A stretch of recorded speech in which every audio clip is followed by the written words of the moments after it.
in the vast expanse of space, where stars are but a distant whisper and planets remain hidden in the shadows. The spaceship Hermes embarked on a historic mission, its hull brimming with the hopes and dreams of humanity, destined to establish a new settlement on a distant, uncharted world. A crew seeking to forge a new beginning amongst the stars. However, fate had other plans. As the Hermes sailed past an unknown planet, an unforeseen catastrophe struck. A meteor, undetected by their instruments, collided with the ship. In the chaos that followed, the ship's emergency protocols were triggered, launching several escape pods. They awoke, surrounded by fire, hurtling towards a strange alien planet. It was not the new beginning that they had envisioned and had been promised. Among the survivors, Kivi, a 15-year-old with a strong constitution and who was a self-proclaimed drunken master in a fight. Aliona, a 20-year-old vat-grown colonist, but burdened with a deep-seated hatred towards men due to those who had stripped her of her normal childhood. And Yukiko, or Buck as she liked to be called, a chemist with high intellect and extensive knowledge of botany and the human anatomy, though her psychopathic tendencies often put her at odds with others. The limited supplies that came down with their pods offered little comfort against the unknown challenges that awaited them. The survivors began by collecting all they could from the wrecked pods. The environment they had landed in was harsh. Bones lay scattered everywhere, and the smell of decay lingered in the air. These mountains also harbored giant alien insects within their hollowed interiors. They discovered the remains of what appeared to be a man-made structure carved into the side of the mountain. It was clear that they were not the first intelligent beings to arrive here. As the day passed, the team quickly made their way to this building and used their guns to break down part of the wall to gain access. Before they had crashed, the team had seen that they were trapped between the ocean and a large mountain range that hosted a vast cave-like system filled with fungi and likely strange alien creatures. With the planet unknown to their civilization, the survivors knew that they needed to map this world themselves if they had any hope of getting rescued. They decided that once they had recovered from cryosleep sickness, their first step was to venture through the fungus-filled caves in search for a way through the mountains. Finally, after breaking through the old building's wall, they encountered a strange mechanoid alongside a hermetic crate and some cryosleep caskets with potential life inside. Thankfully, the mechanoid seemed more interested in fighting the giant insects than the survivors, and while it was distracted, the three of them made their way into the ancient ruin, finding advanced medicine and some unknown electronic device. With the mechanoid taken care of, Kivi attempted to activate the cryosleep caskets by shooting them. 3 individuals were ejected, one of whom seemed intent on fighting the group. Fortunately, between the 3 of them, they managed to subdue the hostile individual without suffering too much damage. Only one other of the individuals had survived, an old woman named Giggles. However, she had severe injuries and a chronic bad back. Despite their worries about her prospects of surviving, the team rescued her, and the hermetic crate that they had found contained a synthetic heart, something that might prove useful in the future. The team spent the rest of the day gathering edible mushrooms and cacti that looked like it produced edible fruit. That night they slept on the cold, hard floor, covered in the blood of the individual that they had killed together. They feared for the future and prayed that it would get easier from here. The next morning, Giggles decided that she was ready to leave. The group would have liked her to come with them for solidarity and for the resources that she had in her pockets. But they knew they couldn't force her to come with them, and so they shared some of their food and belongings in the hope that she'd be able to make her way on her own. After Giggles had recovered, the group decided it was time to move on. They packed up their things and headed off. Unfortunately, the recon armor they had scavenged was too heavy to carry, but before they left, they did harvest as many mushrooms and cacti as they could find, so they'd have a decent amount of food for the journey and seeds for growing once they finally settled down. The group quickly stuffed all the food and seeds they could into their pockets, headed away from the death-filled wasteland and into the fungus-filled caves. Once they arrived, they surveyed the area. All sorts of strange and exotic fungi littered the cave floor. They found strange alien creatures that adapted to live in these caves. The fungal praying mantises looked especially deadly. But the group had been trekking all night, so they decided to pitch up their tents straight away and rest until the morning. The next morning, the group woke up and decided to harvest as many mushrooms as they could find. They found many mushrooms that would provide them with sustenance, and some that would provide useful resources for the journey ahead.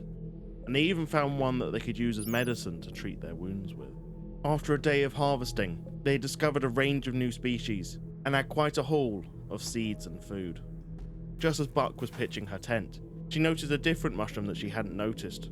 A grey mushroom that seemed to produce some sort of fabric out of its cap. This fabric was near identical to cloth, an essential resource given they didn't think they would find any cotton plants on this alien world. The next day they gathered their things and set off further into the fungal forest. They had gathered quite a varied collection of seeds and resources from everything they'd harvested so far. Once they arrived in the next section of the cave, they stopped once again to survey it. They came across a new species of creature they hadn't found before, something they dubbed a bovine beetle, from the milky substance it seemed to produce. They found all its life stages here, from grub to pupa to its fully formed adult form. Kivy, as a lover of animals, thought that this species, especially, would better fit them in their plight. So the following morning, the team gathered up as many resources as possible, including harvesting the larger mushrooms that gave a large mushroom-like log as a resource. They did this after seeing the other animals of the cave feast upon them, and although they seemed technically edible, they weren't exactly pleasant to eat. Still, they'll be useful as emergency food, and for attempting to train some of these bovine beetles. Kivy at first tried practicing on other animals in the cave. A large dog-like reptile she tried first, but to no avail. After this she tried taming the little bovine grubs, but once again they ignored her. She tried beetle after beetle, but to no success. And so on day 5, the day was ended in disappointment. On day 6, Kivy got up early to try again, to train a bovine beetle. But the beetles were too skittish, and simply ran away from her, not interested in what she had to say.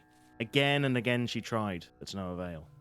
Finally, on the last attempt, she succeeded in getting a beetle to follow her, using her body language to demand obedience. After gaining her confidence, she also managed to tame a bovine grub. The colony now had 2 potential pack animals to help them on their journey.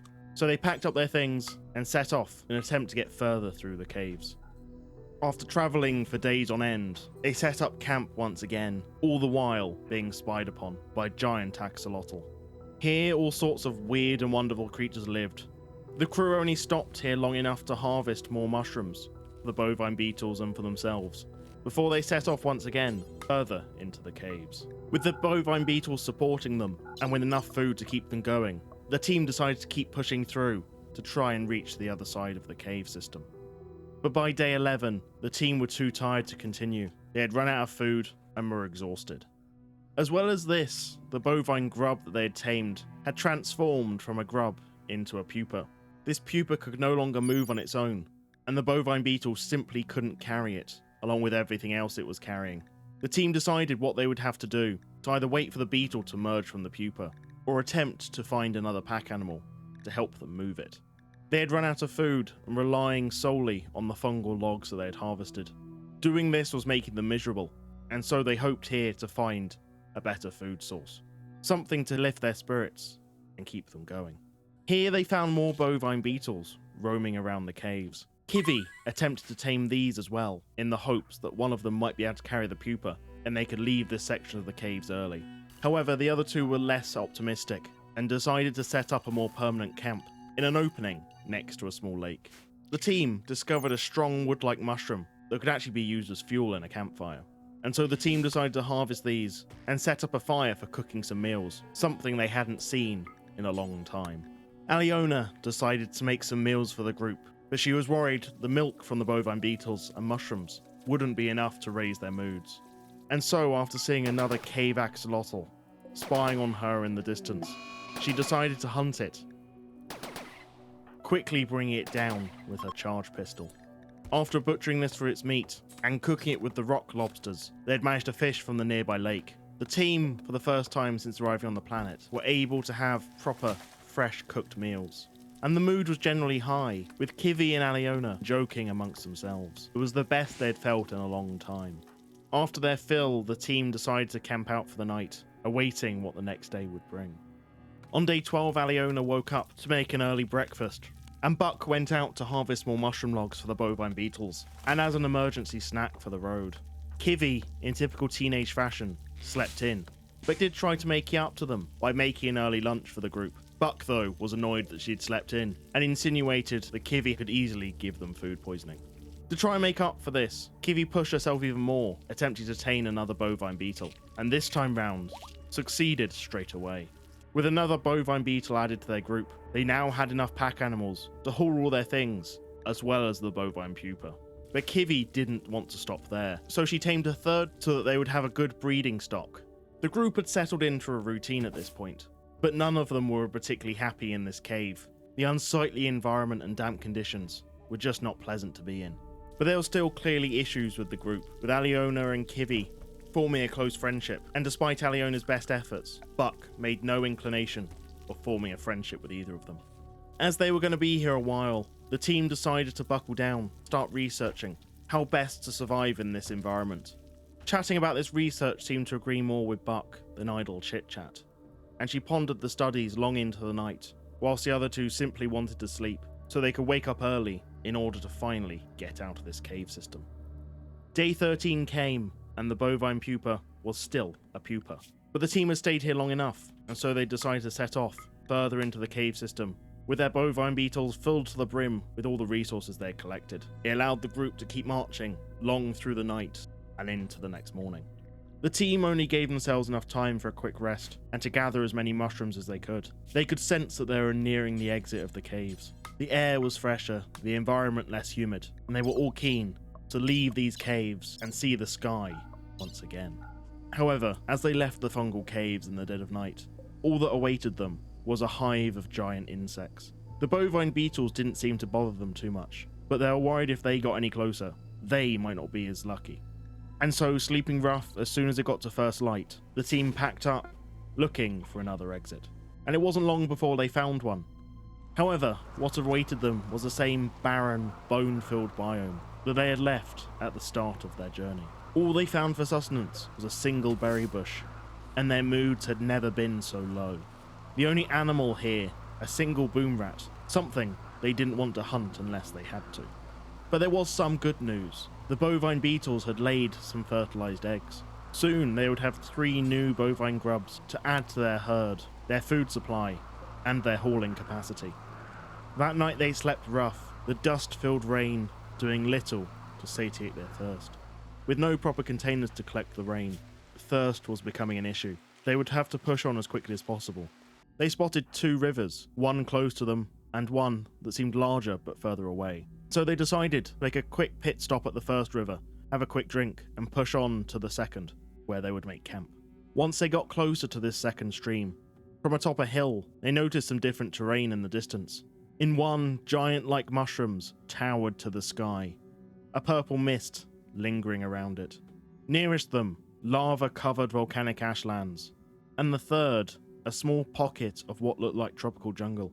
Whatever the case, they decided to set up camp next to the river. They were all thirsty and needed a break for the night, but decided to push on to the mountainous volcanic ashlands come the morning. When they arrived, the 3 of them rushing for a drink. Kivy and Aliona stopped to stargaze before bed, sharing a deep talk between them. The 2 of them were getting along well, but despite Kivy liking Buck immensely, Buck barely tolerated the other 2 in the group, struggling even with basic small talk. Sensing the hostility, Kivy and Aliona shared a tent that night, Aliona feeling more like a big sister to Kivy than a fellow survivor. Buck was more than happy enough to pitch her tent away from the other 2. Although she struggled socially, she was still trying to keep the peace and keep tensions to a minimum. The next day, Kivy spotted a strange animal next to the tent. A funny-looking thing, which looked like it would be a good pack animal, with moss-like fur that covered it head to toe. Kivy, now confident in her taming ability, showed a relaxed attitude, and using her body language to demand obedience, managed to tame this animal, which she instantly formed a bond with and named it Brutus. Throughout the early morning, Kivy and Brutus were inseparable. The animal was clearly intelligent, and Kivy spent all of her time trying to train it, so that it would help out the survivors in the coming days. However, the group couldn't stay long, and after Kivy had finished doing some basic training, the group packed up their things and headed towards the volcanic mountains. eager to get to the top to survey the local area, in the hopes of spotting somewhere where they could settle down and make a permanent base. After reaching the summit of the mountain, the team spotted a new biome with what looked like sulfuric acid lakes, and so they set up camp on top of the volcano. Here, as they expected, it was a dangerous place, pools of lava covering the landscape. The only creatures living here, strange bees which radiated heat, and more giant insects who formed their hives amongst giant pillars of purple crystal. Buck and Aliona decided to harvest some of these crystals, whereas Kivy, exhausted from the journey, pitched her tent early, wanting to get as much rest as possible. The purple crystal they salvaged wasn't exactly strong, but still, it was extremely beautiful, and they decided to keep some as a memento of their journey here. The next morning, the team discovers something odd, a human skeleton near one of the pools of lava. It looked like it was wearing some sort of satchel, and so Aliona decided to investigate. They also discovered some fruit trees, which seemed to grow fruit similar to a pomegranate. They collected these for the food, but they also hoped it would hydrate them, as they worried about when they would be able to next stop for a drink. Inside the skeleton satchel, Aliona discovered some seeds, and also a journal containing the old survivor's notes, how he had survived this long in the wilderness, as well as information about the local plants and animals. There was also a map detailing the location of a large volcano nearby, surrounded by mountain and caves, similar to the ones they'd just escaped from. The team also rejoiced that a small bovine beetle emerged from the pupa that they'd been hauling around all this time. It gave the team hope that everything would be okay, and that they would get through this hardship in the end. After the team loaded the pomegranates and the crystals onto their pack animals, the team headed away from the giant insects and the lava pools, and headed down the mountain towards the lowlands, in the hope of eventually finding somewhere more hospitable. However, the team didn't manage to get far, the mountains being more treacherous than they accounted for, and instead of somewhere more hospitable, they arrived somewhere with pools of sulfuric acid and lava, side by side, with only small humanoid-like creatures that they nicknamed scamps making their home in this harsh location. The team didn't plan on stopping here, but the landscape was littered with the ruins of what must have been an old colony. They hoped that in the morning they would be able to scavenge around and find some useful materials amongst the wreckages. Strangely, Kivy was the first to wake. The other two found her, gazing up at the sky, longing for the comforts of back home. Aliona decided, therefore, she would put her plan into action, and she started stripping the materials from the nearby wrecks dotted around the landscape. And using these parts and materials, she managed to put together a field kitchen, something that she hoped would bring some creature comforts to their journey. This mobile kitchen was equipped to make any of their meals and also butcher animals. It was easy to transport, fueled by a variety of resources, and they could cook much quicker than they would be able to at a campfire. Aliona then made a meal for Kivy, using some native sweet potato she'd found, as well as a bovine milk. She made a meal of sweet mashed potato for Kivy, in the hopes of raising her mood. Kivy was thankful for the meal, but Buck was less than impressed with Kivy being spoiled and her going without. Nonetheless, Kivy enjoyed the meal, and it raised her mood considerably. As there were no more potatoes, the other two had to rely on a meal made solely from milk. But, with this location severely lacking in water, the team were getting more and more thirsty, and so they quickly packed up, in the hopes of being able to find a water source soon. The only problem was, the supply of mushrooms they'd been gathering until this point had completely run out, and so with meager supplies, the group could only travel as far as their stomachs would let them, and so they found themselves once again somewhere where lava bordered sulfuric acid. At least in this location they found more pomegranates, something that would fill them up and also satiate their thirst. The group set up camp dangerously close to a pool of sulfuric acid. With little expectations, their moods were high, but the fruit they'd foraged wouldn't keep their hunger and thirst in check for long. And so at first light the team set off towards the nearest mountain range, in the hopes of being able to see somewhere that might provide them with food and water. But alas, all they saw was more sulfuric pools, and the strange fungus-filled biome in the distance.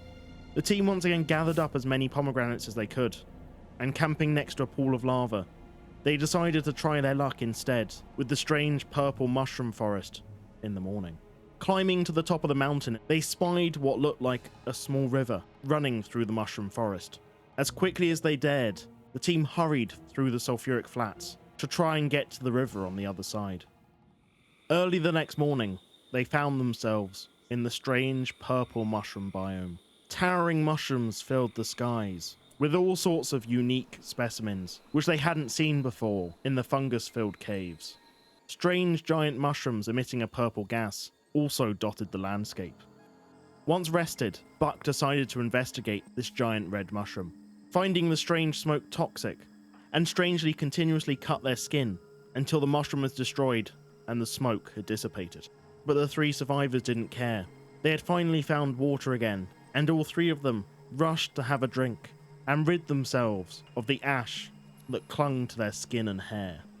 For the rest of the day, the group harvested as many mushrooms as they could. These mushrooms, like the ones in the fungal caves, gave these strange wood logs that, although horrible, were technically edible. And so, loading their bovine beetles, the team set off, hoping to find somewhere to settle down permanently. And with all this food, they decided to push on, walking day and night, in the hope of finding somewhere they could settle down and stay long term. On top of a hill in the mushroom forest, they spied something that looked oddly familiar, almost like Earth-like grassland. The team decided that if there was anywhere that they would like to settle down, it would be a biome that reminded them of home. And so the team kept walking, hoping to find a patch of this grassland that was suitable to set up a base. Before they got there though, the team decided to set up one more camp in the mushroom forest to gather as much supplies as they could, ready so that they could set up a base as soon as they arrived in the grasslands. As soon as they arrived, their first job was to clear away these giant mushrooms with the toxic gas that caused them harm. However, in doing so, Buck managed to get extremely damaged, stupidly setting up her tent too close to the hazardous purple gas. And whilst Aliona treated Buck's wounds with the meagre amounts of medicine they'd harvested from the mushroom forest, Kivy spied a strange giant creature in the distance, something that looked like a giant reptile with mushrooms growing out of its back. It had 6 legs, 2 intertwined spines, and 6 eyes. The creature was strange, completely alien to Kivy, but she couldn't help but be in awe of the magnificent creature that came so close to their camp. The next morning, Buck was up bright and early.